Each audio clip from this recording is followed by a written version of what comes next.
Hello, students. This is Professor McDermott. The topic of today's lecture is the stunning rise and the dramatic fall of the Roman Republic. And I think you'll notice as we go through this lecture that, like the example of Sparta, the tradition of ancient Rome was very, very influential on the founding fathers of the United States.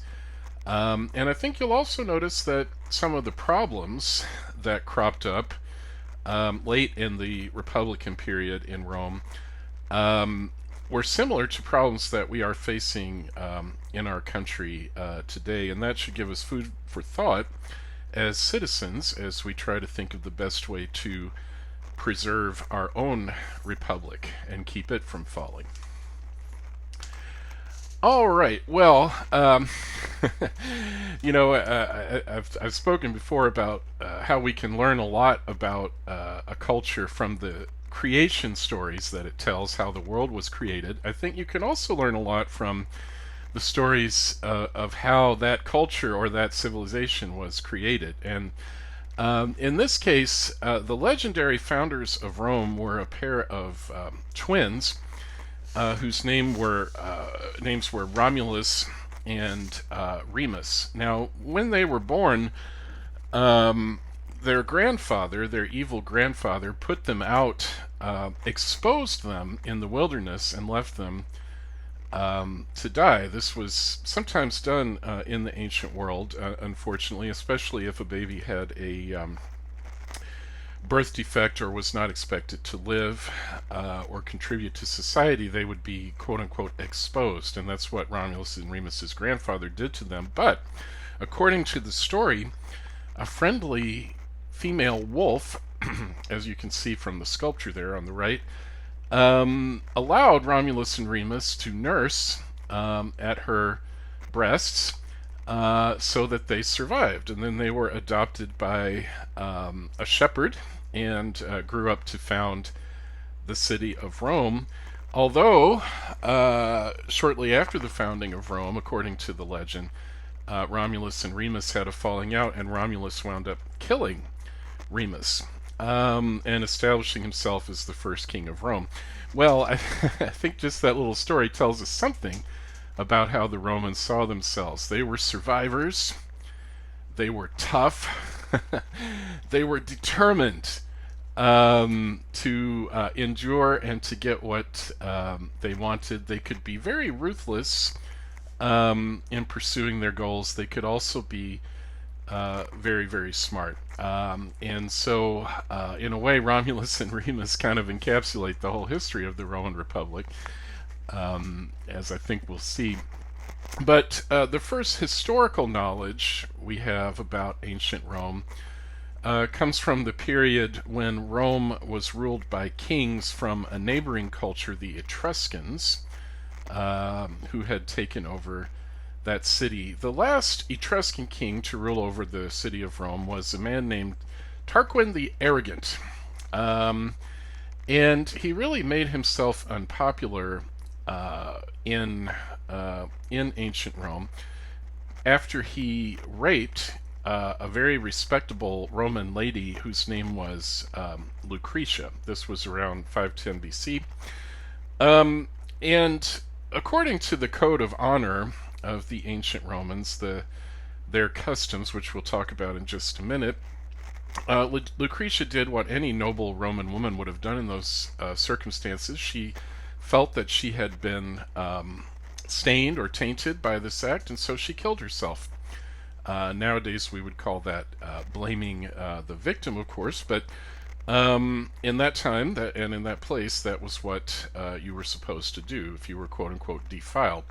However, after the death of Lucretia, a prominent Roman aristocrat named Lucius Junius Brutus led a revolt of native Romans against King Tarquin the Arrogant, chased him out of Rome, and it was at this point that the Roman Republic was established. And a republic, like our government, is a form of government where there is an element of democracy, but there are certain features of other political systems included.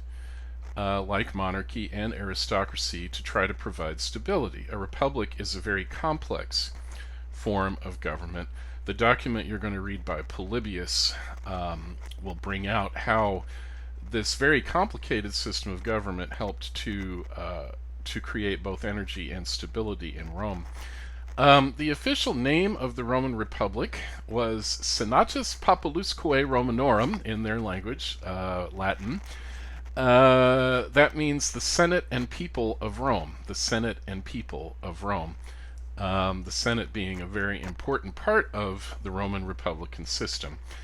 But that was a real mouthful, so usually this name was shortened to SPQR. Kind of like the United States of America, we usually shorten that to USA or US. The early history of the Roman Republic is mostly concerned with a power struggle between two elements in society, the patricians and the plebeians. The patricians were a small number of aristocratic noble families who were believed to be superior in class to everyone else. The plebeians were everyone else in Rome, and initially the patricians dominated the government, but as time went on, the plebeians demanded and got more of a share of power in the city of Rome. All right, so what were the customs of the Romans? What kind of code did they live by? Well, if you were an ancient Roman, you tried your best to follow what they called the Mos Maiorum. That means the customs of the ancestors, because like China and Egypt, the Romans tended to be somewhat old-fashioned and hostile to change, very traditional-minded, and they tried to do everything the way they believed that their ancestors had done it. One story that kind of brings out this reverence for one's elders or ancestors. This is another legend about the founding of Rome. According to this story, one of the founders of Rome was a man named Aeneas. Aeneas was a Trojan, and he had escaped Troy when it was burnt down by the Greeks at the end of the Trojan War. And when he escaped the burning city of Troy, he put his dad on his shoulders and carried him out to rescue him from the fire. You see it on that pot there.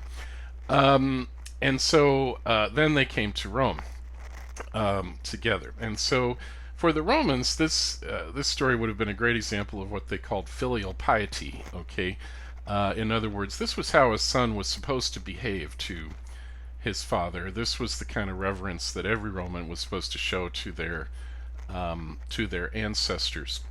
I already mentioned the Roman practice of suicide, which was not, kind of discouraged in Rome the way that we hopefully discourage it in our society, or try to prevent it, because this was tied in with what the Romans called their dignitas, their personal dignity. For an ancient Roman man or woman, their most important possession was their dignitas. And if anything happened to compromise their honor or their dignity, then sometimes they thought the best option was suicide. So let's say, for example, you were a treasury official and you got caught embezzling money from the treasury. Well, at that point, you had brought shame on yourself, you had brought shame on your family, and there was only one thing for you to do. That was to commit suicide in order to preserve the dignitas of the rest of your family. And the Romans were very, very committed to family life. The head of the household was the dad, and he was called the paterfamilias, the father of the family. Now, women in Rome were not quite as downtrodden as women in most parts of ancient Greece. They had more freedom of movement, freedom to go to the marketplace, and sometimes even to own businesses and to do business. But at the end of the day, in Rome, the paterfamilias was the absolute ruler of the Roman household. his word was law. And that included not only the children, but also the slaves that a wealthy Roman family would have had living with them. And in extreme cases, if his wife or his children were disobedient to him, the paterfamilias sometimes could even have them killed. Now, as the Roman Republic went on and Rome became a little more civilized, this tended to happen less and less. But in theory, the father of a household had the power of life and death over every single person within the household. So this was a very traditional kind of patriarchal sort of family. The Romans at first were strictly heterosexual. I mean, at least in theory. They really discouraged homosexuality. There wasn't the same kind of tolerance for or even encouragement of homosexuality that we saw in ancient Greek culture. Now, as time went on, and especially after Rome conquered Greece, people started to come back to the city of Rome, bringing bringing the practice of homosexual relationships with them, and so it kind of caught on in Rome during the last years of the Republic. But the old-fashioned Romans, the ones who really defended the Mos Maiorum, were very upset about that, and it became a big issue in the later years of the Republic. One last element of the Mos Maiorum was the institution of clientage. So if you were a noble, wealthy Roman, you would have a large number of what were called your clients, and every morning they would come to your house and they would assemble, and you would give them tasks to do. So maybe if you were running for office, you might employ them to go out and kind of canvass and encourage people to vote for you, or if you had any other business that needed to be done, or any debts that you needed to collect, things like that, your clients would do it for you. And then in return, if the client needed help, like let's say one of your clients got into legal trouble or something like that, the patron, was the wealthy Roman's role in this, he was called the patron, would step in to help him out. I don't know if you've ever seen any of the Godfather movies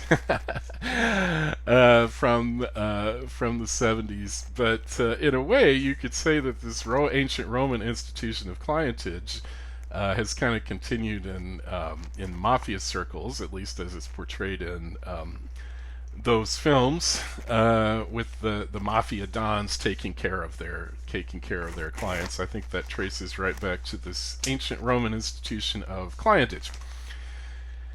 Okay, what about religion in Rome? Well, there was an element of ancestor worship in Roman religion. Every Roman paterfamilias would have in his house a cabinet which contained little wax sculptures or masks of his male ancestors, and every now and then there were certain occasions when you would bring out the masks of your ancestors, and you would honor them. You see in the sculpture there on the left, that's a noble Roman displaying the masks of his forefathers. Originally, Roman religion was somewhat vague. Their gods were known as the Lares and the Penates. They really didn't have a personality exactly. You couldn't even really depict them. They were just spirits that the Romans believed lived in your household. And so every morning the family would get up and the father would lead prayers to the Lares and Penates so everybody would have a good day. And then at night everyone would reassemble and thank the Lares and Penates for having helped them during the day. However, as time went on, and as the Roman Republic expanded and conquered Greece and had contact with other nations like Egypt, the Romans began to pray to gods from other countries. For instance, there was a major cult of the Egyptian goddess Isis in Rome. But mostly the Romans borrowed the Greek gods. They gave them new names, however. So Zeus, the king of the Greek gods, was renamed Jupiter by the Romans. Um, Apollo was still called Apollo, but Aphrodite, the goddess of love, was renamed Venus. Poseidon, the god of the sea, was renamed Neptune. And if those names sound familiar, they should, because in later years, European astronomers borrowed the names of the Roman gods for the names of the planets. Um, Roman religion, as it developed, was very, very much connected to the political structure of the Republic, and in fact, as time went on, almost you could say the purpose of it was to uphold the Republic and the greatness of Rome. The high priests of the Roman religion were called pontifices, and the highest high priest was called the Pontifex Maximus. And the Pontifex Maximus really did play a very important political role. Julius Caesar was Pontifex Maximus for a while before he became the dictator of Rome.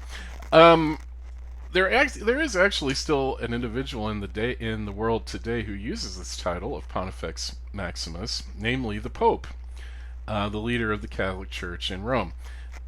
Because when the Roman Empire fell in the 5th century AD, really the Catholic Church was the only institution that was left standing in Western Europe, and so the leaders of the Catholic Church adopted this title from the emperors of Rome, Pontifex Maximus. So if you ever read a document by the current Pope, Pope Francis, as I record this in 2021, you'll see he signs everything Franciscus PP Max. That's short for Pontifex Maximus. Another type of Roman religious official was called an augur.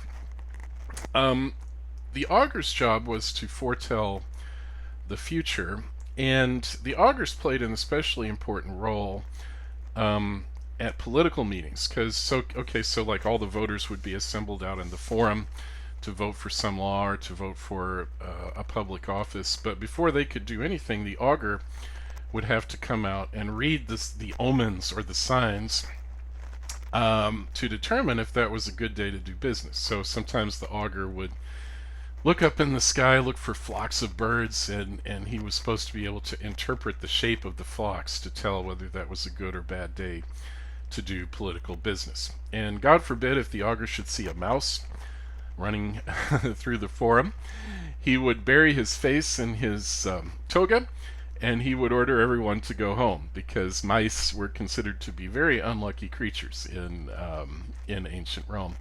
And I think you can see how this ability to cancel political meetings could be used by augurs to great political advantage. So let's say there was a law that was going to be passed, or a candidate that was going to be voted into office, and the augur didn't like that law or that person.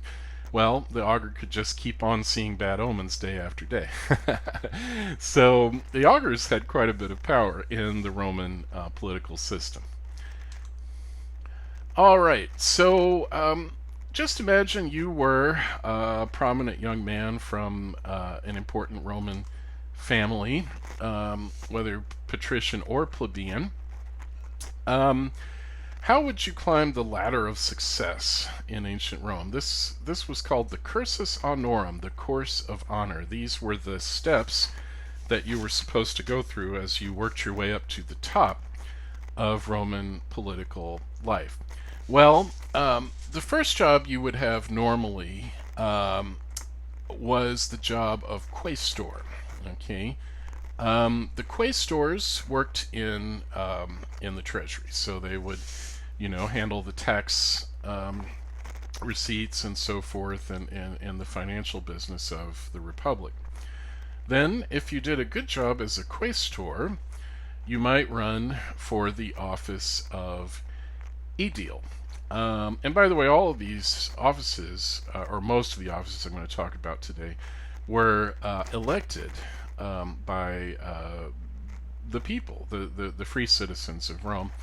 The aedile's job, and there were patrician aediles and there were plebeian aediles, four of them at any given time. The aedile's job was to take care of public works projects like maintaining roads and buildings, but especially to put on public games. These were fabulous spectacles of entertainment for the people of Rome. Often they would take the form of gladiatorial shows where slave gladiators would fight each other to the death. Sometimes there would be chariot races or even boat races where they would fill up an arena with water and have a public boat race. But in any case, the Roman people really demanded this kind of entertainment. So the aediles were in a position to really improve themselves politically if they put on great public games. And all of this money, by the way, was coming out of their own pocket. So you had to be quite wealthy to be an aedile. But let's say that you did manage to please the people with your games. Then you might be elected as a praetor. The praetors were public legal officers, what we might call district attorneys, public defenders. They worked in the legal system. Then, if you were an excellent praetor and you had really done a great job in all of these offices, you might be elected consuls. Excuse me. There were 2 consuls in each year. The consuls were basically the executive branch of the government, somewhat like our president, except that they only had a 1-year term of office. And like I said, there were 2 of them, so they could kind of keep an eye on each other. There was another very important official. Actually, there were 10 of these in any given year. The tribunes of the plebs. This is one of the adjustments that were made in the structure of the Republic when the plebeians demanded more power. They asked for and got this office of tribune of the plebs. And essentially, the tribunes were supposed to look out for the interests of the plebeians.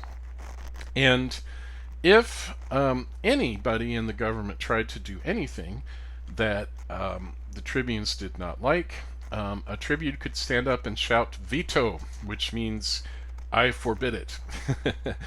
And that thing, whatever it was, could not take place. It could, a law, the tribunes could cancel laws with their veto. They could also nullify actions of the consuls or other officials. So this veto power was really a very, very powerful weapon in the hands of the plebeians. And of course, the President of the United States has this veto power today over laws passed by Congress. Finally, in times of serious emergency, the Senate could appoint a dictator, someone who would exercise absolute power during the emergency to try to help things get back to normal. And this absolute dictatorial power, however, was only supposed to last for no more than 6 months. And at the end of the 6-month period, the dictator was supposed to resign and give power back to the Republic, and things would go on as usual. The most famous example of a dictator in ancient Rome was a man named Lucius Quinctius Cincinnatus. In 458 BC, Rome was being attacked by a tribe called the Aequi, and the Senate was very fearful that they were about to be overrun by this group. And so they went out to the farm of Lucius Quinctius Cincinnatus, who was out plowing in his field, and they told him that he had been elected as the dictator in order to defeat the Aequi. And so he left his plow in the field. He went, took command of the army, very efficiently organized the army, fought some battles, and within a few weeks, Cincinnatus had defeated the Aequi. And at that point, Cincinnatus resigned his office, went back to his farm, gave up all that power. That was how a dictator was supposed to behave, not to be power hungry, but just to do the job for the sake of saving the Republic. Many, many years later, at the end of the American Revolution, George Washington had become so popular that there were some people who even wanted to make him the king of America, and he probably could have been that if he had wanted to. But instead, when the war was all finished and all the mopping up had been done, Washington went to Congress and he resigned his commission, and he went back to his farm, Mount Vernon, and resumed the life of a farmer. And so, because of that action, people began calling Washington the new Cincinnatus. And there was an organization founded called the Order of the Cincinnati, made up of Revolutionary War veterans in honor of Washington. And that group, some of its members went to a city on the banks of the Ohio River, and they founded the city of Cincinnati. So that's why here in the United States of America, we actually have a major city named after the ancient Roman dictator, Lucius Quinctius Cincinnatus. All right. Rome had a very complex and active legal system as well. The fundamental law of the Roman Republic was called the 12 Tables. These were carved onto stone tablets that sat out in the middle of the public square, the Forum. These were drafted around 450 BC. Those were it was almost like our Constitution, the basic law of Rome. Rome also had a Senate, but the Senate was similar to but different from our Senate.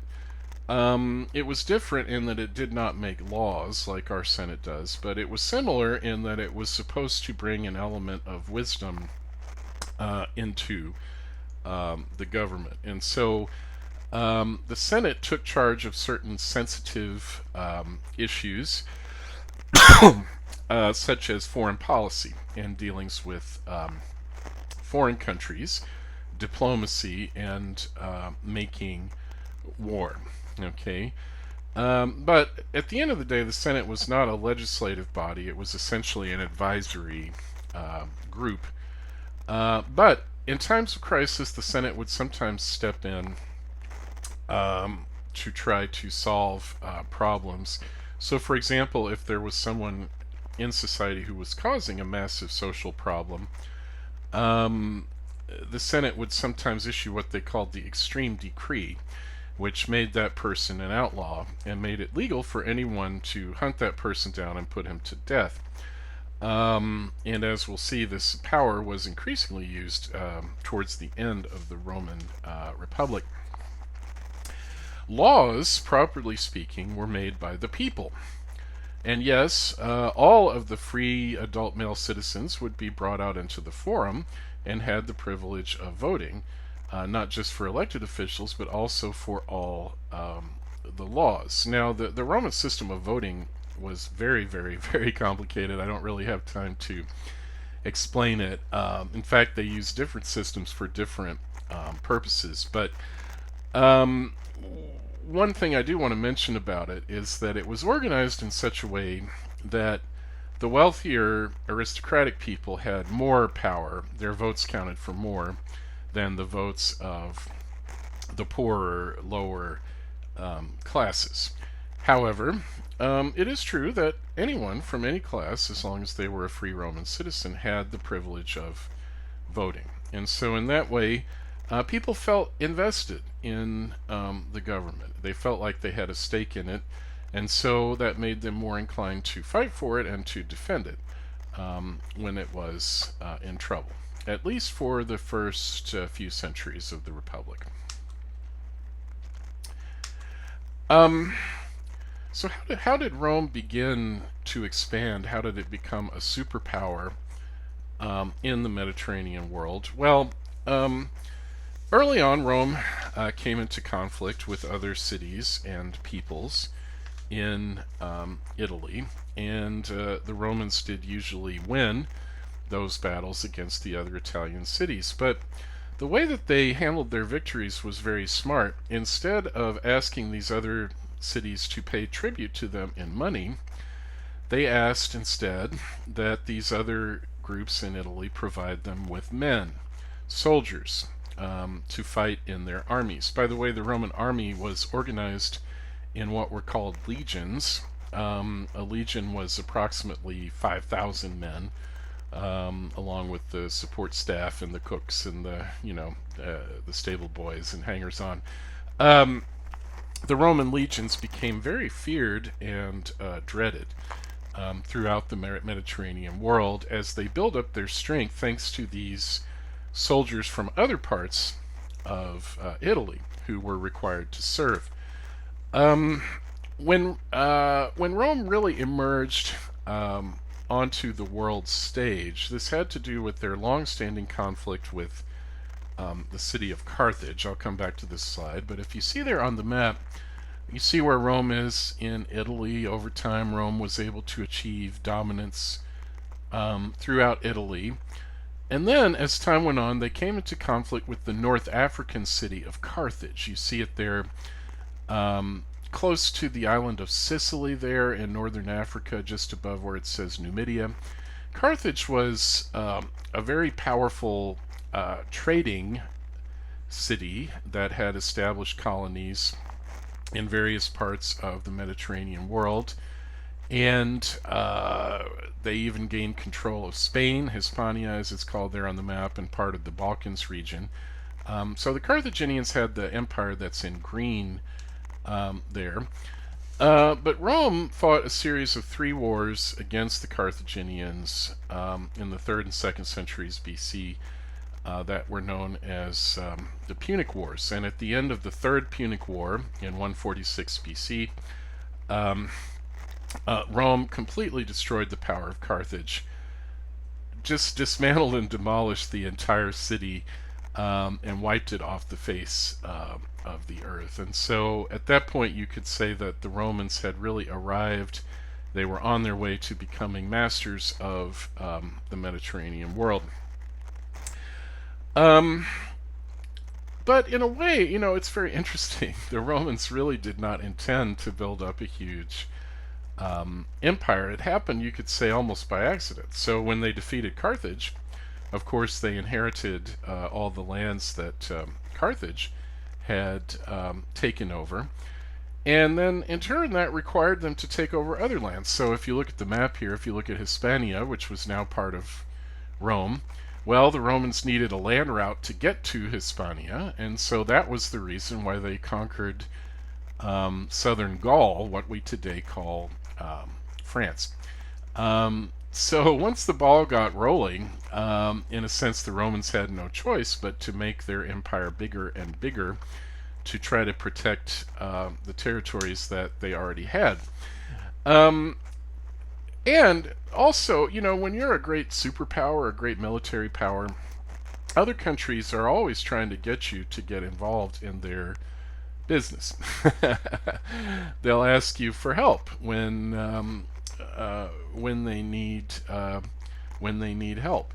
And the United States has, on a number of occasions, gotten drawn into international conflicts simply because we were requested to come in and help. There were, of course, many other times when we intervened because of our own strategic interests. But in any case, this started to happen to the Romans, that people would cry out to them for help when they were in trouble. One example came in 168 BC. Now, Alexander's empire, like I mentioned in an earlier lecture, had been divided into 3 parts. The king of the Asian part of what was called the Seleucid Kingdom in 168 BC was King Antiochus IV. And in that year, King Antiochus IV brought a large army from Asia into Egypt and threatened to take over Egypt. Well, the Egyptians were scared, and so they sent a message to Rome and asked for help to meet this threat. The Romans did not send an army, they did not send a navy.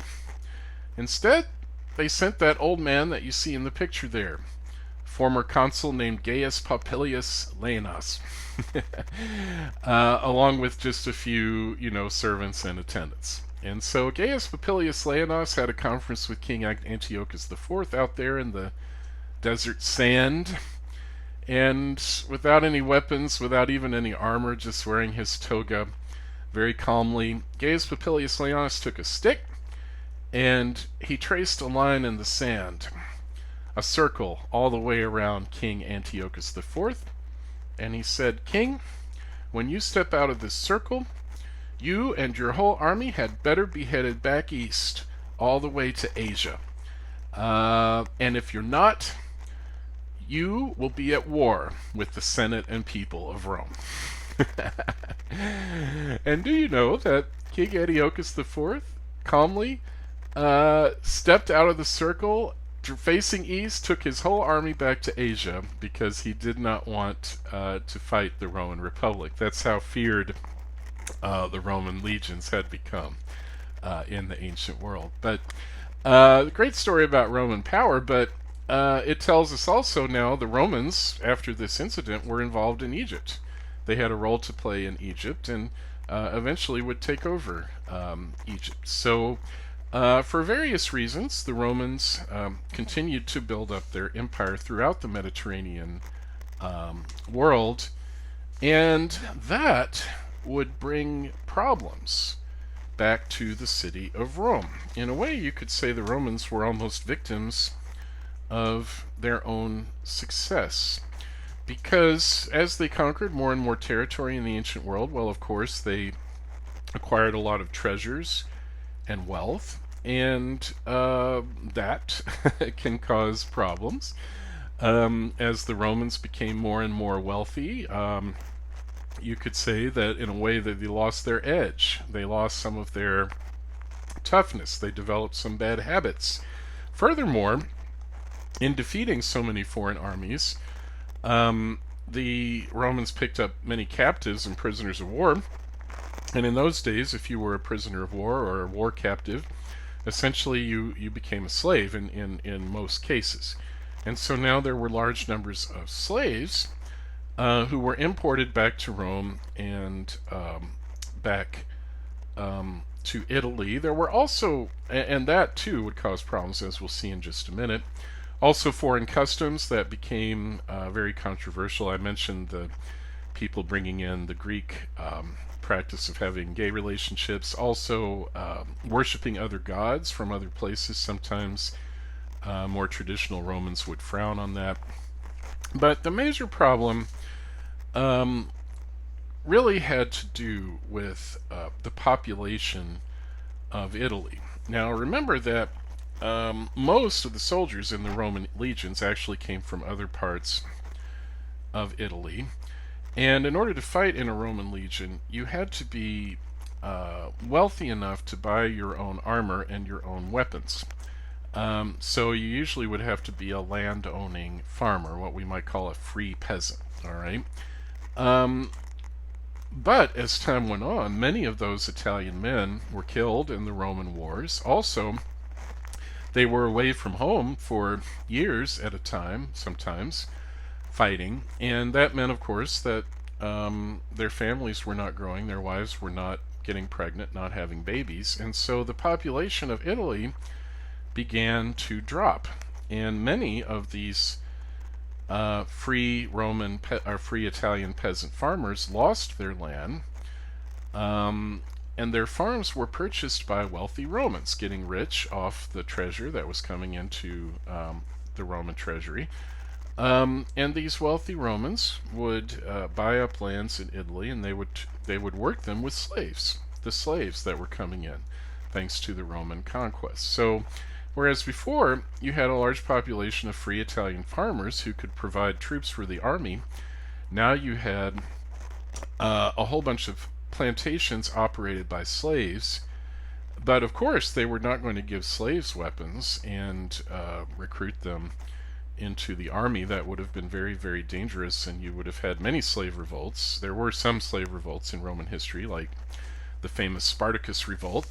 But it was really impossible to put slaves into the Roman army. And so they really had trouble finding enough people to serve in the army to defend all the land that had already been conquered.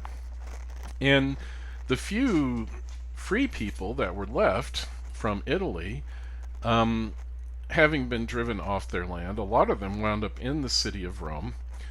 Many of them homeless, living on the streets, a lot of them unemployed. They were supported because the government of Rome was now very wealthy, so they could afford to keep these people alive by giving them free food every morning.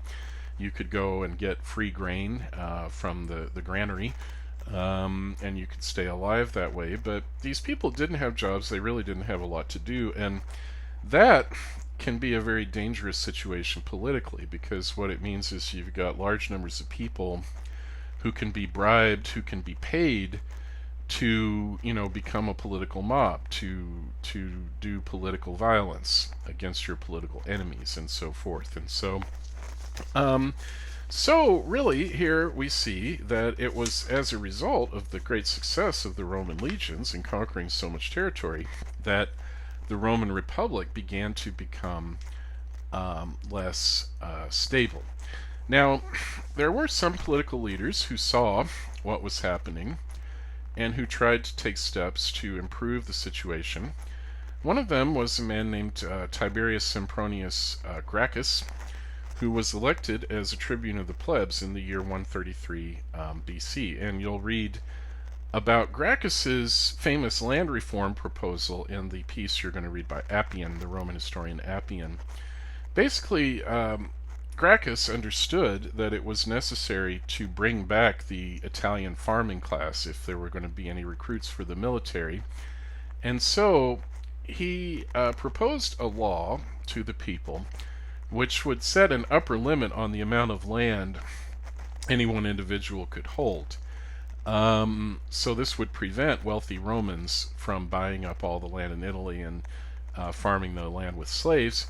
And furthermore, for those people who had already bought up too much land, their extra land would be taken away and would be given to ordinary people like the ones on the street in Rome, so that they could go back to the land and start becoming farmers again.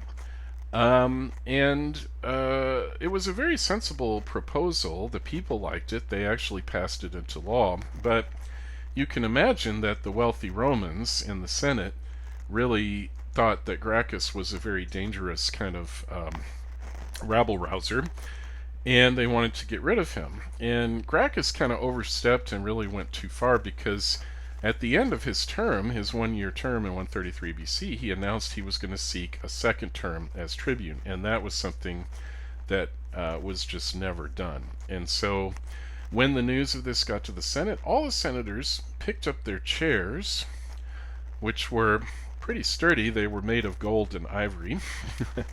And they rushed out of the Senate House down into the Forum, and they surrounded Gracchus and beat him to death with their chairs. So poor Gracchus was chaired to death for simply trying to make things better in Rome. And that was a very alarming sign for the Roman Republic. When you start to see political violence like that, it's always worrisome. And I know over the last few years in this country, I've been worried about the increasing amount of political violence, even deaths, that have been happening between organized groups on the streets supporting their political position.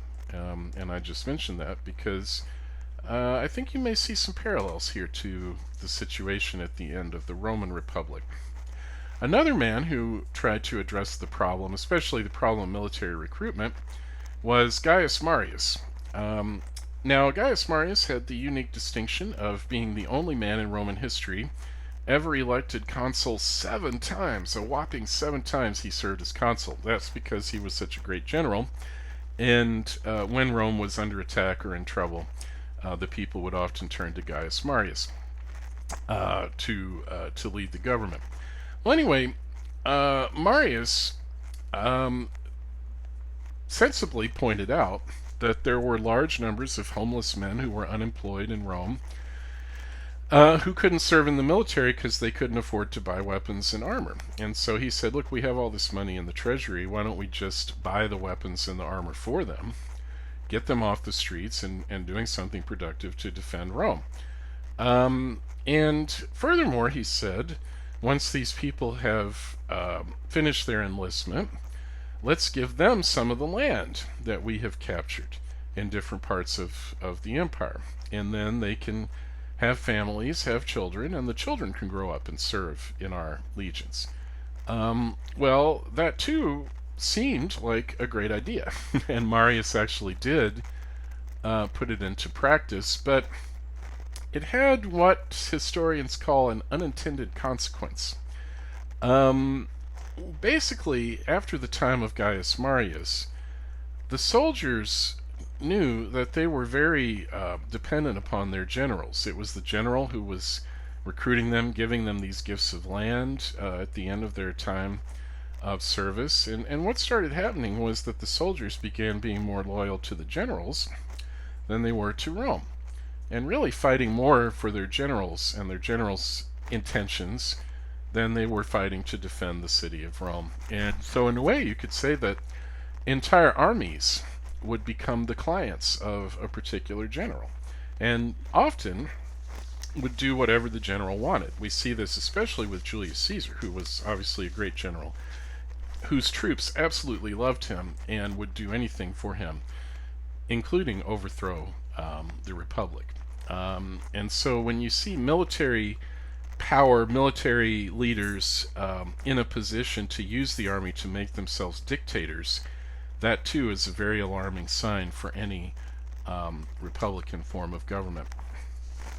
Well, moving into the first century BC, the situation just seemed to unravel even more. One highlight came during the consulate of the great speaker Marcus Tullius Cicero, considered the greatest speech maker of the ancient world. His speeches are still studied to this day. When Cicero became consul, there was an aristocratic Roman whose name was Lucius Sergius Catilina, who was raising a private army of supporters, and nobody really knew why Catiline was doing this. In English, we usually call him Catiline.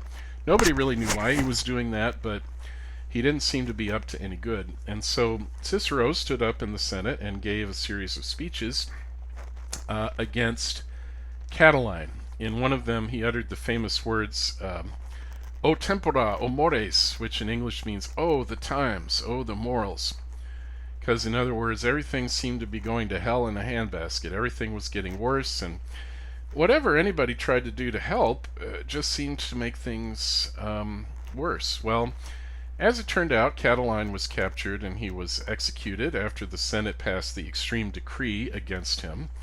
He was executed in the Roman manner by being taken to the top of this very high cliff called the Tarpeian Rock and dropped off the side of the cliff. That was how they normally executed people. And that's what happened to Catiline, which solved that problem temporarily, but there was still a great deal of political unrest and instability in Rome. 3 years later, in 60 BC, an attempt was made to restore stability to Rome when 3 very important politicians agreed to share power. And when 3 people agreed to share power, this is called a triumvirate. The members of the first triumvirate were a general named Pompey, a very wealthy Roman named Crassus, who had become famous for defeating the Spartacus slave rebellion, and of course, the most famous Roman of all, Gaius Julius Caesar. Now, Caesar was from one of the most ancient aristocratic patrician families, but he really had what we call the common touch, which is very valuable for politicians. He knew how to interact with ordinary people and to get them to really love him, and especially his soldiers, like I said, believed he was looking out for their best interests and really worshipped the ground that Caesar walked on, would do anything for him. And so it was Caesar who really became the spokesman of the people and the leader of what became known as the Popular Party against the interests of the aristocrats. And it was Caesar in 60 BC who was officially elected consul as part of the first triumvirate. And after he finished his year of consulate, he was given command of the military in Gaul, what is today France, and while he was there, he defeated a number of the non-Roman tribes in Gaul and even invaded Britain, although he did not succeed in conquering the island of Great Britain. And all of his exploits he wrote in a very important book called The Gallic Wars, which is very, very clear, readable Latin, and so it's often the first book that you read if you study Latin, Caesar's Gallic Wars. Well, the triumvirate, Caesar, Crassus, Pompey, had succeeded in restoring some calm to Roman political life. However, in 53 BC, Crassus died while on a military expedition in Asia, and the two surviving members of the triumvirate, Caesar and Pompey, immediately began turning against each other to see who would become supreme, who would be the first man in Rome, who would have supreme power. In 52 BC, Pompey got himself elected the sole consul, that is, there was no other consul, and then he used this power to convince the Senate to take away from Caesar command of the armies in Gaul. And Pompey was successful in that. He convinced the Senate that Caesar was a danger to the Roman Republic, and so they relieved Caesar of command. Well, when Caesar got the word of this, he decided to ignore the order, and he told his armies that they were marching to Rome. And the soldiers who loved him obediently followed him. Well, in 49 BC, Caesar reached a small river near Rome called the Rubicon River.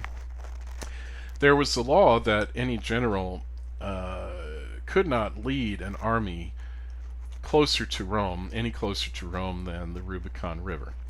And if he did, he would become an outlaw. This was meant to protect Rome from the kind of military rebellion that Caesar was conducting. Well, it's said that Caesar stood on the banks of the Rubicon and thought about it, and then he shouted loudly the words, "Alia jacta est," which means the dice is cast. In other words, he was going to roll the dice and take a chance, lead his army across the Rubicon into Rome, come what may, and just see what happened. And so even today, if someone makes a decision that there's no turning back from, sometimes people say that they crossed the Rubicon. And Caesar headed for Rome with his army. Now Pompey, realizing he was outnumbered and unprepared, and Pompey and his supporters and his troops fled Italy, and they went to Greece. Caesar caught up with them in 48 BC and fought a great battle against Pompey at the Battle of Pharsalus, and defeated Pompey. Pompey then tried to escape to Egypt but was killed when he got to Egypt. And so Caesar won this civil war against Pompey. He was now the absolute master of Rome. He came back to Rome assuming the title of dictator.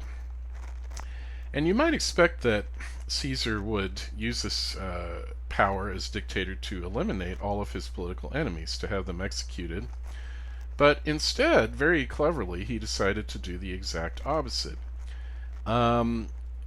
Even his greatest enemies, he showered benefits upon them, gave them jobs, gave them government appointments. So this was a policy of clemency. He showed mercy to his enemies, and in that way he won them over to his side. And for a few years, Caesar succeeded in restoring not the Republic, because at this point you can say the Republic has ended. There is no more freedom. Caesar is the absolute ruler. He's the dictator. But he did succeed in restoring peace and stability. But Caesar, in 44 BC, went too far.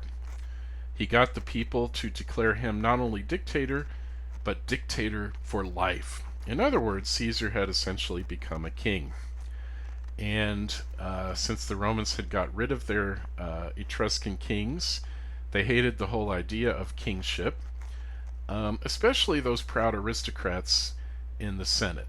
And one of the leaders of the Senate was a young man named Brutus, who was descended from the original Brutus, who had been involved in overthrowing Tarquin, King Tarquin. And so Brutus took upon himself to organize an assassination attempt against Caesar. And one morning, Caesar headed into the Forum, and there on March 15th, 44 BC, Caesar was stabbed to death by this group of senators led by Brutus. If you've ever seen Shakespeare's play Julius Caesar or read it, it's very dramatic. Um, when Caesar goes out of his house, he's met by a prophet who tells him, "Beware the Ides of March," because the 15th day of each month in the Roman calendar was called the Ides. So that was the Ides of March for that year. But Caesar just went on about his business. But when Brutus stabbed Caesar for the first time in the play, Caesar says, "Et tu, Brute," which means, "You too, Brutus," because Caesar had actually befriended Brutus and had given him jobs and support and so forth.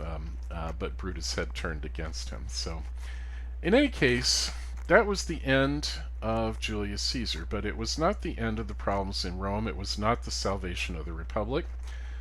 In fact, like every other attempt to solve the problems of the Republic during this period, the murder of Caesar only made things worse. Now there was a major power struggle in Rome to see who would become the main leader. One of Caesar's closest followers, Marcus Antonius, better known in English as Mark Antony, got the upper hand early on in this struggle and tried to establish himself as the supreme master of Rome. And when Cicero spoke out against Mark Antony publicly, his fate was swift. So one day Cicero was being carried in his litter that was like a chair that slaves would carry a wealthy Roman in. He was surrounded by a gang of Mark Antony's thugs who ordered Cicero to stick his head out the side of the litter, and they chopped off the head of the great Cicero. Because when a republic falls, when it becomes unstable like this, when political violence and mayhem rule in the streets, then really no one is safe, not even someone as great as Cicero. And so there was really no bringing back the Republic at that point. And so in the next lecture, we'll talk about how the Republic was transformed into what we call the Roman Empire.